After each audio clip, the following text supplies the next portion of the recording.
An average man pays less attention to his health than compared to a woman.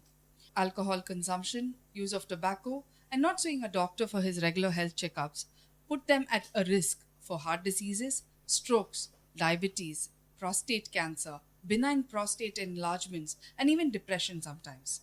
Namaste, and welcome to our Men's Health Facebook Live, where we are honored to be joined by three distinguished experts: Dr. N. Ragavan, Senior Consultant, Urology and Uro-Oncologist, Robotic Surgeon at Apollo Hospitals, Chennai; Dr. Sandeep Bafna, Consultant Urologist and Reconstructive Surgeon at Apollo Hospitals, Greams Road, Chennai; Dr. Vilvapathy S. Karthikeyan, Microsurgical Andrologist, Men's Health Consultant at Apollo Hospitals, Greams Road, Chennai. Thank you very much for joining us today, Doctor. Thank you. During this panel discussion, viewers, we will be exploring various aspects related to men's health, like urinary symptoms, sexual health, male cancers, where our doctors will be providing valuable insights and addressing all your concerns. Dr. Raghavan, to begin with, are there any recommended age bracket for men to undergo screening tests or tests for conditions such as their prostate health? Thanks. Every age group of a human being has its unique challenges. The age group, in the younger age group, there are some challenges. In the early adult group, there are some challenges. And in the late age, as the elderly age sets in, there are challenges. If you are going to have prostate as a single point of discussion, then a checkup for prostate can start somewhere after the age of 50. And sometimes a health conscious individual or who has a family history of other problems can start the checkup at 40. However, the younger age group problems are distinctly different, which I'm sure my friends will discuss. Dr. Sandeep, what are the health concerns that today's youth face? So many of them, the most important is urinary complaints, what they have, prostate issues, difficulty in passing urine. And other than urinary complaints, the most important at today's generation is stress, depression. That is more important. They can have, if you say sexually transmitted infections, they can have prostate issues. They can have most commonly stones in the urinary tract. It can be kidneys, it can be ureter, bladder. Then they can have, if you see malignancies like cancers, they can have blood in the urine, where it can be a kidney cancer, it can be a bladder cancer, it can be a prostate cancer. Even the younger generation is falling a prey to it? Yeah, and nowadays the trend has changed. It's not that only the aged people can have cancer or malignancy. It can be an younger age group also can have. So any patient, to any person who notices symptoms which are not normal, like blood in the urine or difficulty in passing urine, they should have a regular checkup and meet a urologist. Dr. Karthikeyan, speaking about sexual health, what are the common concerns that men face regarding sexual health today? So adding to what Dr. Sandeep said, stress is a very important factor. And we keep seeing young couples who come with the man is unable to perform, he is unable to satisfy his partner. Even sometimes we get marriages which are not consummated, that is, the penetration has not happened. These are serious concerns which may be addressed, and once the couple or the man comes forward, then only the treatment starts. We also see a lot of men who come with complaints about premature ejaculation, reduced interest in sex. So these are the few main things which we see in our OPD. Dr. Raghavan, when we speak about urinary issues or the symptoms related to any urinary problems, are they linked with more severe conditions like bladder or prostate cancer, or are they general issues that can be handled at the right stage? Whenever somebody reports urinary issues, and when I say urinary issues, I'm talking about difficulty in urination, slow stream, or even blood in the urine. Not necessarily every patient will have a cancer. Whilst that word is very petrifying and people really get worried about it, the truth is that the majority of the patients will have benign conditions of the prostate which are amenable for simple medical therapy and will be amenable for treatment, which causes the problems rather than cancer. The cancer in these patients happens in a very small proportion, and that is reassuring, but the idea of this meeting, as well as many of the health awareness talks, is to make people aware that when you have such a problem, it is best to get yourself clarified that this is benign rather than anything quite serious, and then go on with medical therapy as planned by the local doctor. So in this context, what I wanted to discuss with Sandeep is that young men presenting with urinary problems, whilst the older men get worried about cancers, and we know that younger men don't get cancers that often, I would want you to discuss and talk to us about the younger men with urinary problems and what are the challenges in them, please. They can have something called prostatitis or difficulty in passing urine. Uh, Many of the patients are not treated adequately or not diagnosed adequately, and that is one of the most common symptoms what they present to us with. Then they can have urinary stones which are giving them symptoms. Then the other most common problem is the basic problems are like even the skin which is overlying skin in the penis, or the skin which is blocking that area, or the urinary tract can have a blockage in the urinary tract, that's known as stricture urethra, that can give a trouble. These are the basic problems what can be faced in the younger population. If a young man faces difficulty in passing urine, what advice do you want to give them through this program? So, And at what stage would you want them to approach a specialist? So basically, they can meet a local physician doctor who can assess them, examine them, do a physical examination, and do a basic routine examination like urinary test, an ultrasound, and there's small urine speed test called Uroflow. We can get good ample information regarding his urinary complaints, what he is having, and if he needs a further treatment, he can meet a local urologist there around. And basic test can give us good information. If it's in basic urinary examination, can tell us whether he has a urinary tract infection, and ultrasound can tell us whether he has any kidney related issues or any stones or any prostate which is large in size, or whether he's not completely emptying his urine. And a uroflow can give us information whether how his urine speed is, whether he needs any treatment based on that or any further investigation based on the uroflow test. Just in a few words, does these young men need surgical intervention, and if so, any particular condition where they need it? So most of the conditions who come to our outpatient department, they don't need surgical intervention. Most of them can be managed with lifestyle changes, behavioral changes, or doing dietary modifications, and with the regular medications, most of them can be treated.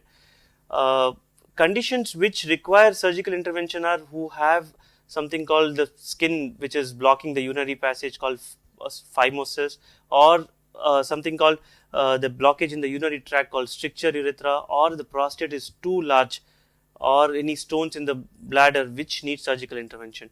Otherwise, most of the patients can be managed with dietary modifications and medications. I want to take this opportunity just to summarize from what Dr. Sandeep said.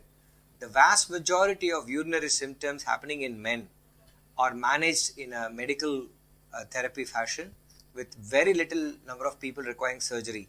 To give you some simple statistics, if you have 100 men presenting to the OPD with a urinary problem, 80 to 90 requires only medical therapy. Only 5 to 10 requires surgery. So that I want to insist upon that, just to reassure the people that not everything requires surgery, and vast majority are managed with just medical therapy and tablets alone. And as Dr. Sandeep said, lifestyle modification, behavioral changes are a crucial aspect of management of these patients. So Thank you, doctor. Just to add one more thing. Yes, doctor. So whenever we see a patient with a long-standing urinary symptom, especially when the flow is poor and all those things, we need to see whether the kidneys are at risk. Whenever the duration of the symptom is long, we need to reassure, like we have to consult the specialist and see whether this problem is leading to a kidney damage or not, or it can be managed medically. The treatment comes much later, but the diagnosis and the quantification of the issue is more important. Is very important. And from there, we take it forward. What we see on the internet are major number of men complaining of erectile dysfunction. Do factors like age, diet, exercise, or even stress for that matter, do they actually have an impact on sexual health? And how do we, as a specialist, how do you as a specialist approach it, doctor? So whenever a man walks into the OPD with erectile dysfunction, there are two major things here. So what is the cause of the erectile dysfunction? Is it something related to the lifestyle, or in reality there is an issue which is causing the problem? We many times diagnose diabetes, sometimes testosterone deficiency, and we have multiple causes.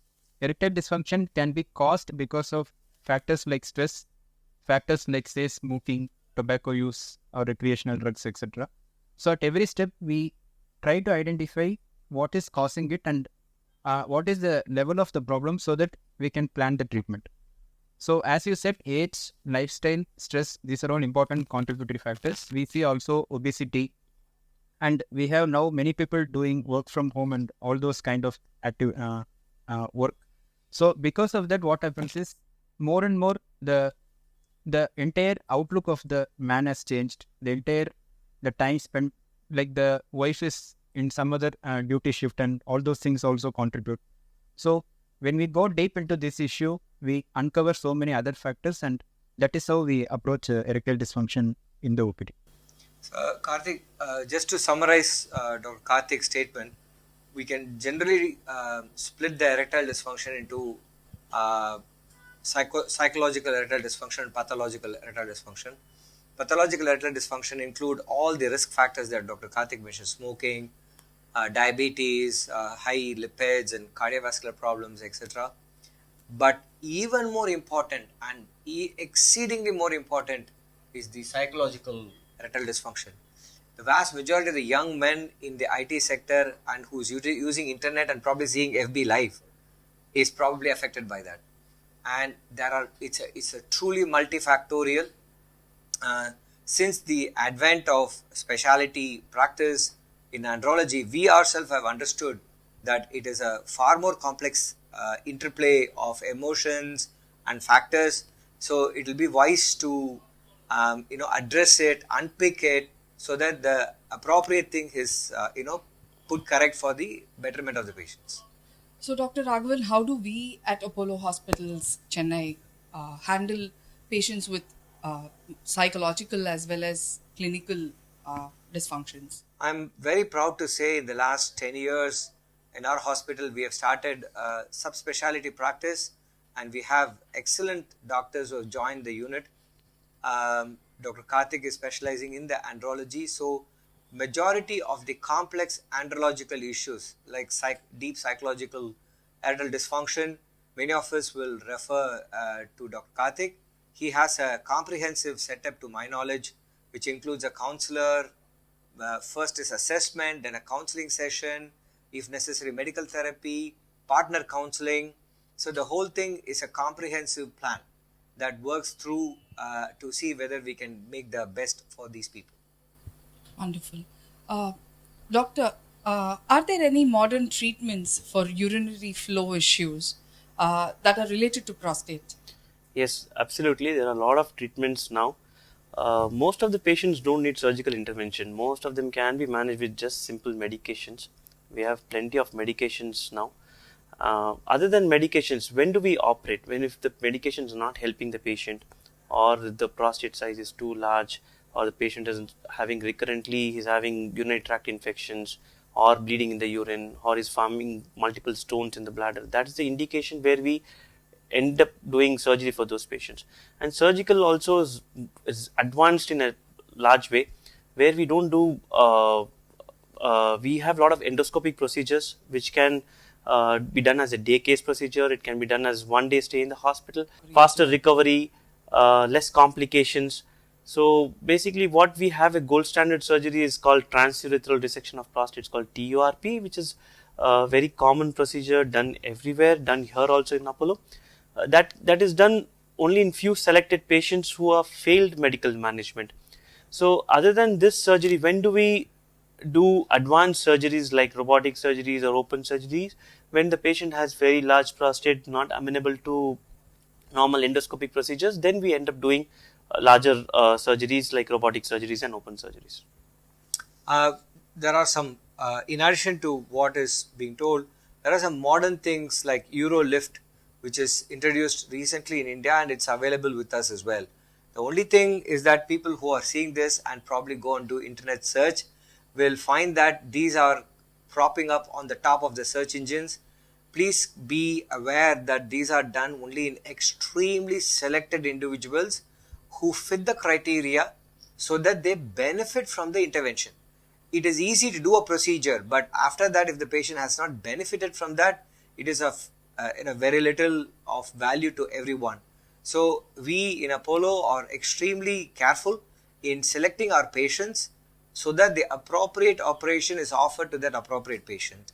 There is a particular slightly obscure but extremely important aspect of male urinary problem called stricture. This is a scar that happens in the urinary pipe and reduces the flow of the urine substantially. Many of these patients are managed outside thinking that they have prostatic issue, whilst actually they have a stricture. Now, Sandeep, can you take us through as what are the modern management plan and the symptoms for us? Sure, sir. Stricture, as sir has described, is a blockage in the urinary passage. So, how do patients present to us or in outpatient department? They'll have difficulty in passing urine. They'll have very slow stream of urine. They take long time to pass urine. They'll have repeated infections in the urinary tract, like they can have swelling in the testes. They can have fever. They can have kidney infections. So they can have blood in the urine. So these are the main presentations of stricture. It can be because of lower urinary tract symptoms or prostate issues, but when we do next line of investigations like uroflow, and there's a special test called ascending urethrogram where we inject a dye in the urinary tract and see how the urinary passage is. So how do we manage stricture urethra? So time and again people have been doing treatment for stricture urethra with just a basic dilatation. Then they do something called VIU, it's called internal urethrotomy. When do there are specific indications to do those procedures. So dilatation is actually no more suggested treatment for the stricture urethra. Yes, visual internal urethrotomy called VIU can be done. It has a specific indications where we have a smaller stricture which is amenable to this procedure. And the best treatment option available for these patients are something called urethroplasty. It's a very fine surgery where we take a small tissue from the inside of the mouth, or we can use skin from surrounding areas where we reconstruct the urinary tract, again make the urinary passage normal for those patients. Symptoms as described, they'll have difficulty in passing urine, they'll have very poor flow of urine, they'll have they need to strain a lot of times to pass urine, they'll have repeated infections. These are the main symptoms of stricture urethra. The symptoms for stricture and prostatic problems are very similar. So it's very confusing, and therefore a common practitioner, a physician who is treating the patient in the community will consider this as a prostatic problem and start medication on prostate lines, which itself is not objectionable.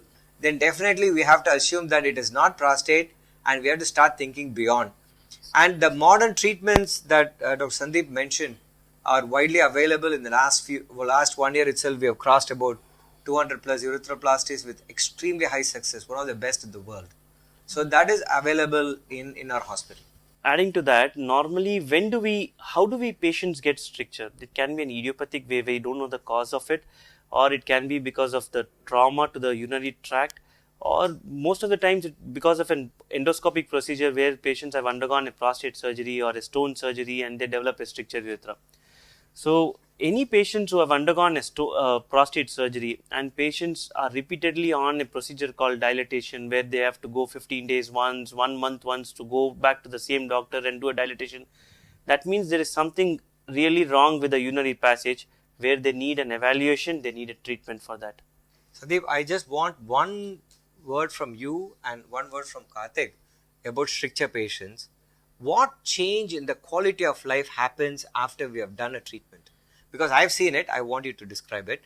And secondly, Karthik, in those stricture patients who undergo the major operation, do they experience erectile dysfunction, and if so, is it short-lived or long-lived?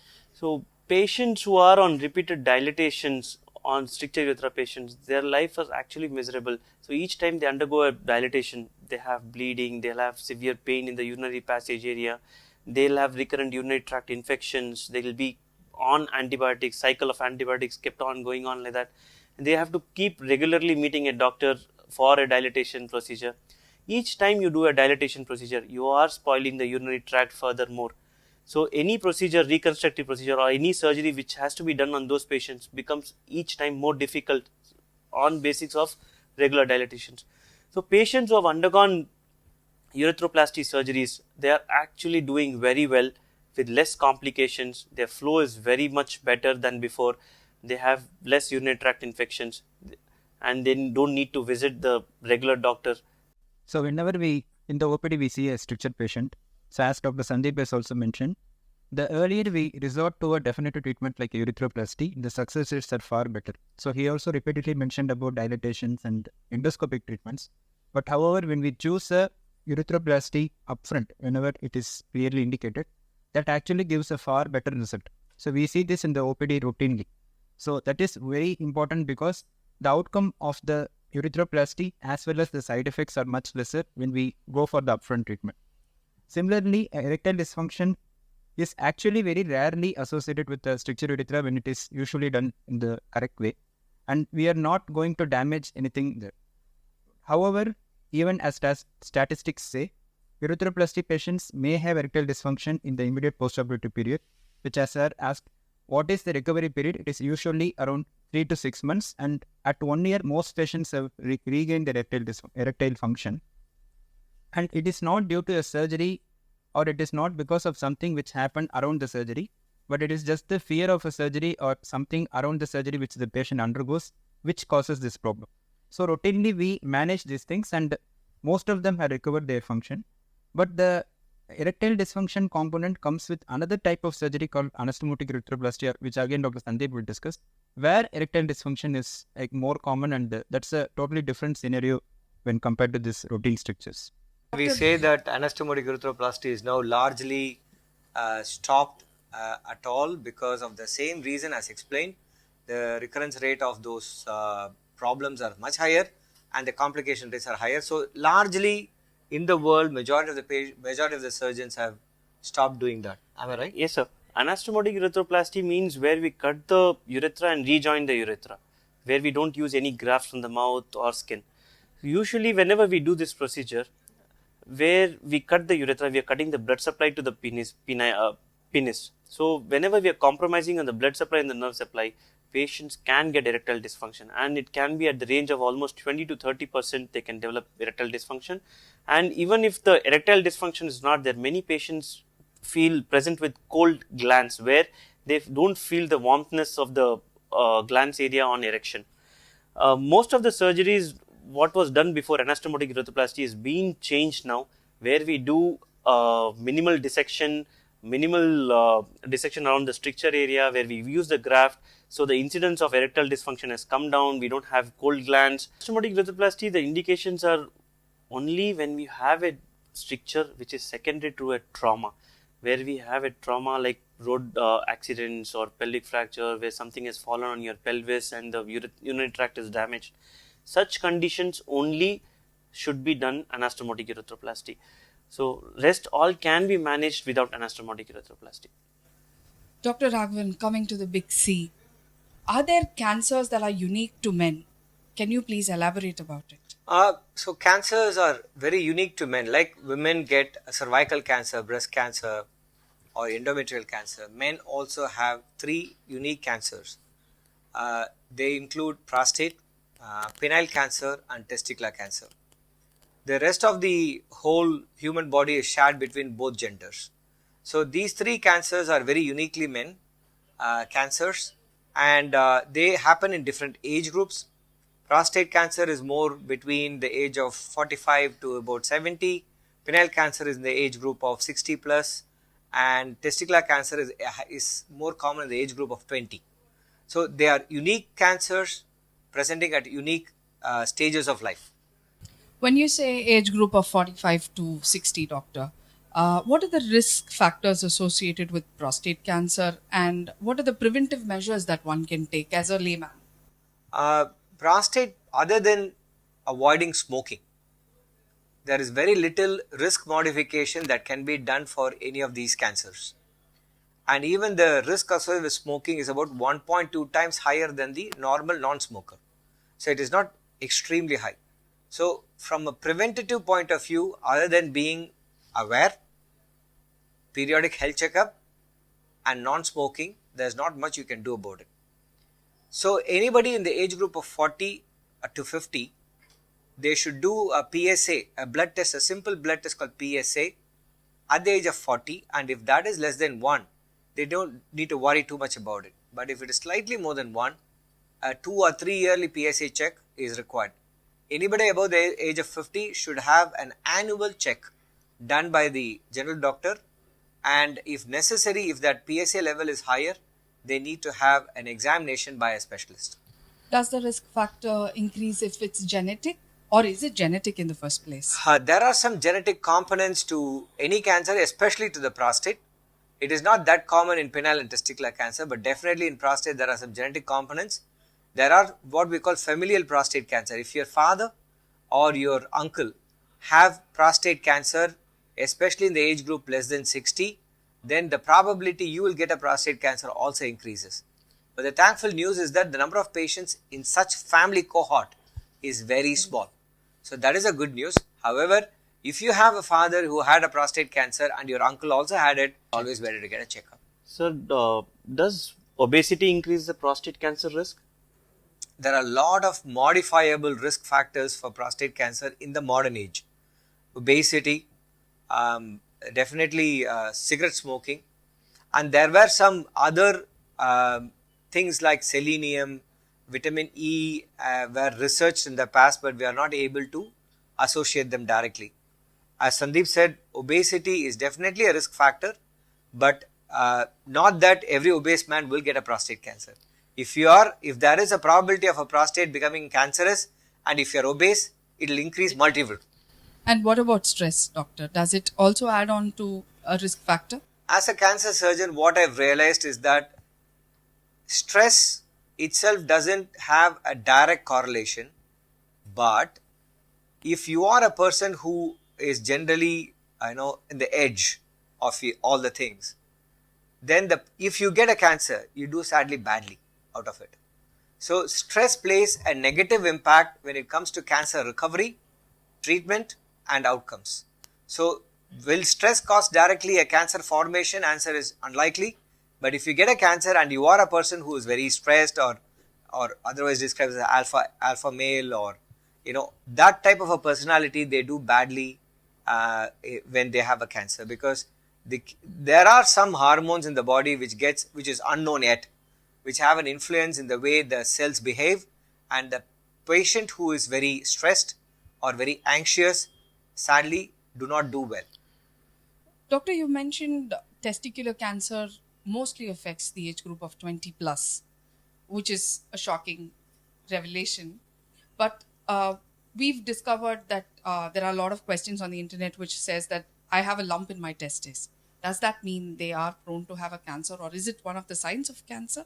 The lump in the testis can be from various sources. The scrotal sac, when they say lump in the testis, they mean there is a lump in the testicular area. That itself can have testis as a lump, which has a lump, or the tubes which has a lump as well, or a common condition called hydrocele, where there is a water collection. So anything can present as a lump. So I'm very pleased that people are doing the self-examination, which I was about to say, that any man at the age of 15 plus, any young boy should start doing self-examination of the genital area every 3 months in the shower. It is the same principle that we use for breast self-examination for women as well. So when you do an examination and you find a lump somewhere, just consult the local doctor, because the vast majority of the lumps in the scrotal area are not cancerous. That is the good news. Only a tiny proportion are cancerous, which a simple examination even by a general doctor can give you the idea.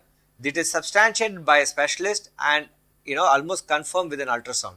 So assessing and finding a testicular cancer is very simple. It takes about 5 to 10 minutes. So how do you treat them in that case, doctor? So any lump will be taken on the merit of it. A small lump arising from the tubes or a water collection can be ignored. Patients are reassured and discharged.